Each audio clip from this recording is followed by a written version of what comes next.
नमस्कार दोस्तों, मैं विशाल गुप्ता आपका स्वागत करता हूं आपके अपने यूट्यूब चैनल क्या खबर है में।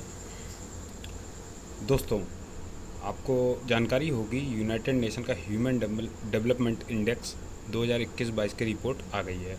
वैसे तो साल में अनेक प्रकार के इंडेक्सेस आते रहते हैं, लेकिन ये इंडेक्स सबसे इम्पॉर्टेंट, सबसे ज़रूरी होता है, क्योंकि इसमें इस्तेमाल किया जाने वाला डेटा पूर्ण रूप से देश की सरकारों के द्वारा प्रदान किया जाता है।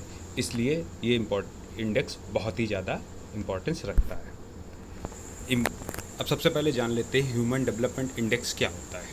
ह्यूमन डेवलपमेंट इंडेक्स को 1990 में पहली बार प्रकाशित किया गया था और इसे तब से लगातार, सिर्फ 2012 को छोड़कर तब से लगातार प्रकाशित किया जा रहा है। इसके अंतर्गत मेन रूप से तीन चीज़ों पर ध्यान दिया जाता है। एक सबसे पहली चीज़ कि ह्यूमन लाइफ एक्सपेक्टेंसी, कि एक आदमी अपनी कितनी ज़्यादा स्वस्थ जीवन बिता रहा है। दूसरी शिक्षा, और तीसरा एक जीवन स्तर, किस तरीके की ज़िंदगी वो व्यतीत कर रहा है।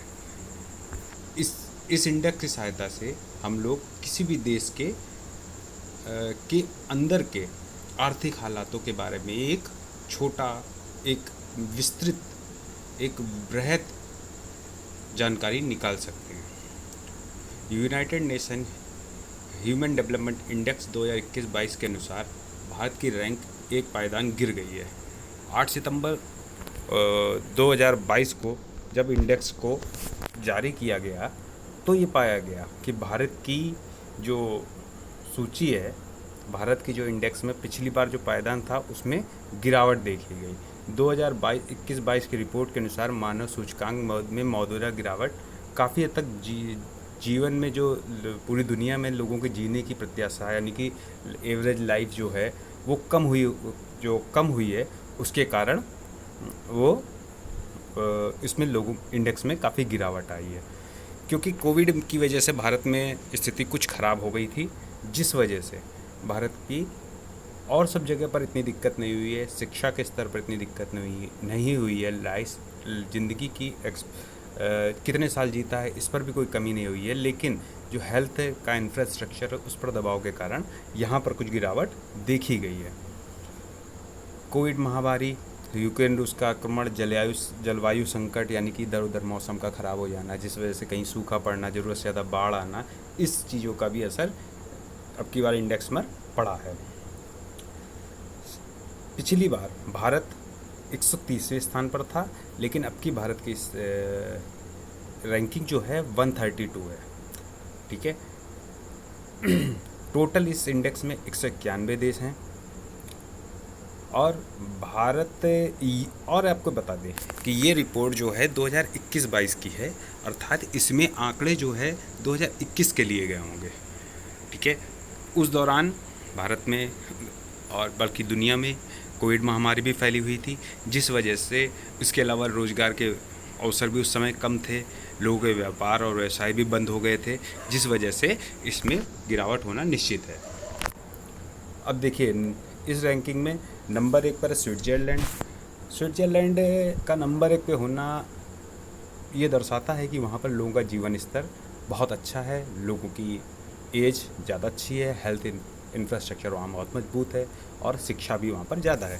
लेकिन स्विट्ज़रलैंड का टॉप करना एक ये भी चीज़ बताता है कि वहाँ की आबादी बहुत कम है, मात्र लगभग 80 से 90 लाख के बीच में, शायद 88 लाख के आसपास स्विट्ज़रलैंड की आबादी है। दूसरे नंबर पर नॉर्वे को आप देखेंगे तो लगभग सारे इंडेक्सेस, चाहे ह्यूमन लाइफ इंडेक्स हो, हैप्पीनेस इंडेक्स हो, किसी भी ह्यूमन परसेप्शन इंडेक्स हो, हर जगह पर नॉर्वे लगभग टॉप 5, टॉप 6 की पोजीशन पे बना रहता है। लेकिन एक बहुत बढ़िया है जिसको देखने में आपको भी अच्छा लगेगा, हांगकांग चाइना नंबर 4 पर है, उसके बाद ऑस्ट्रेलिया।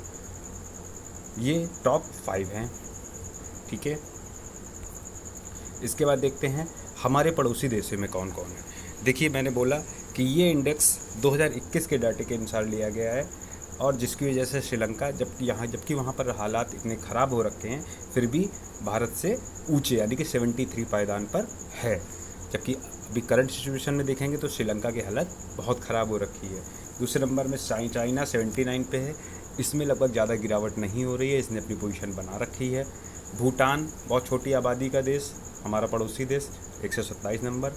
बांग्लादेश में इस समय सुधार करते हुए 129 पर आया है, जिसमें जो कि एक बहुत अच्छी चीज़ है। भारत को इससे कुछ सीखना चाहिए और भारत को कुछ और ज़्यादा प्रयास करने चाहिए, जिससे आगे हम आने वाले समय में अपनी रैंक को और सुधार सके। उसके बाद नेपाल और पाकिस्तान की 161। ये है हमारे आसपास के पड़ोसी देशों की रैंकिंग। आशा करता हूँ ये वीडियो आपको कुछ अच्छा लगा होगा। अगर अच्छा लगा हो प्लीज़ इस वीडियो को लाइक करिए और हमारे चैनल को सब्सक्राइब करिए। मिलते हैं अगले वीडियो में। नमस्कार, धन्यवाद।